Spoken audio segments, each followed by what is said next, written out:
नमस्कार। आज के व्याख्यान में हम द्वितीय वर्ष कला के द्वितीय प्रश्न पत्र नाटक एवं एकांकी की तीसरी इकाई से जगदीश चंद्र माथुर की प्रसिद्ध एकांकी मकड़ी का जाला का अध्ययन करेंगे। श्री जगदीश चंद्र माथुर का संपूर्ण लेखन उद्देश्यपूर्ण एवं सार्थक चिंतन से युक्त रहा है। उन्होंने ऐतिहासिक और सामाजिक दोनों प्रकार के कथानकों का सोद्देश्य निर्वाह किया है। वे जीवन में संयम और मर्यादा के पालन के समर्थक रहे हैं। इन्होंने एकांकियों में विचार प्रधान व्यवहारिक वातावरण की सृष्टि की है तथा मर्यादित और संतुलित जीवन इन्हें हमेशा से अभिप्रेत रहा है। उनके पात्र हास्य व्यंग्य शैली के माध्यम से किसी संदेश की ओर इंगित करते हुए दिखाई देते हैं। उन्होंने समाज सापेक्ष जीवन का आदर्श ग्रहण किया है, साथ ही सामाजिक विकृतियों पर आघात कर उनसे छुटकारा पाने की प्रेरणा भी दी है। एकांकी का प्रमुख पात्र भोलानाथ स्टार ट्रेडिंग कंपनी का मैनेजिंग डायरेक्टर है। उसके पास चंद्रभान का नाम का एक युवक नौकरी के लिए आता है। भोलानाथ उसे कानपुर वाली एजेंसी का असिस्टेंट मैनेजर नियुक्त कर देता है। भोलानाथ शर्तों के रूप में कहता है कि यदि वह रंगीन चश्मा पहनने का आदी हो तो उसे उठाकर रख दे और खुली धूप में नंगी आँखों से चीज़ों को देखने की आदत डाल ले। यदि कविता करता हो तो उनमें उमंगों को छोड़ दे। वह एक कठोर मालिक बने जिसके दिल में दया नहीं और जो सिर्फ काम लेना जानता हो। मिन्नतें जिस पर असर नहीं कर सकते, गाने और रोने पर जो मोहित नहीं होता हो। साथ ही जीवन में सदैव डरता रहे और जीवन को एक मशीन की तरह समझकर तत्परता के साथ बिना विचलित हुए नियत काम को करता रहे, वही उसके यहाँ नौकरी कर सकता है। भोलानाथ के उपदेश को सुनकर पहले तो चंद्रभान बड़ा परेशान हो जाता है। उसको घबराहट होती है और वह चला जाता है, परंतु उसके चारों ओर मकड़ी के जाली की भांति नौकरी का ऐसा जाल भोलानाथ फैला देता है कि वह सौंदर्य का पुजारी चंद्रभान उसके जाल में फंस जाता है और उसके स्वप्न भंग हो जाते हैं। अब भोलानाथ अर्धचेतना अवस्था में सोचने लगता है कि आज उसकी एक और विजय हो गई, क्योंकि उसने फिर एक भावुक एवं सौंदर्य प्रेमी युवक को अपने जाल में फंसा लिया है।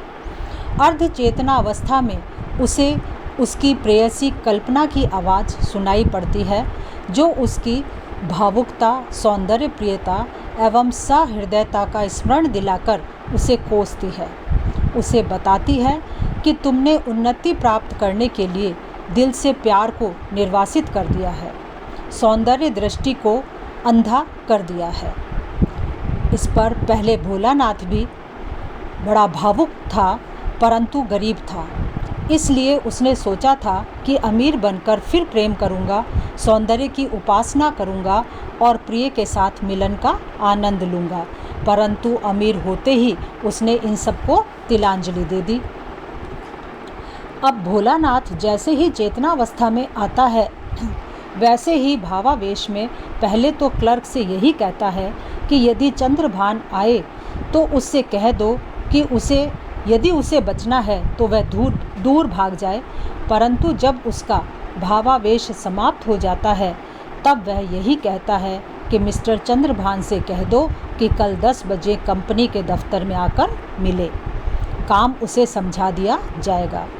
इस तरह यहाँ मनोवैज्ञानिक ढंग से भोलानाथ के जीवन का विश्लेषण करते हुए लेखक ने स्पष्ट किया है कि जीवन में उन्नति करने के लिए भले ही मनुष्य अपनी मधुर स्मृतियों का दमन कर दे, परंतु बाहर से कठोर बना रहे, फिर भी रागात्मक मनोभाव उस चेतना में दबे रहते हैं और समय समय पर प्रकट हो ही जाते हैं।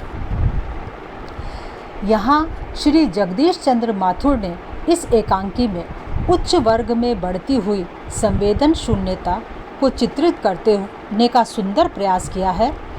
भोलानाथ इसी धनाढ्य वर्ग का प्रतिनिधि है जो धनोपार्जन के लिए अपनी भावनाओं पर कुठाराघात करने से भी नहीं चूकता है।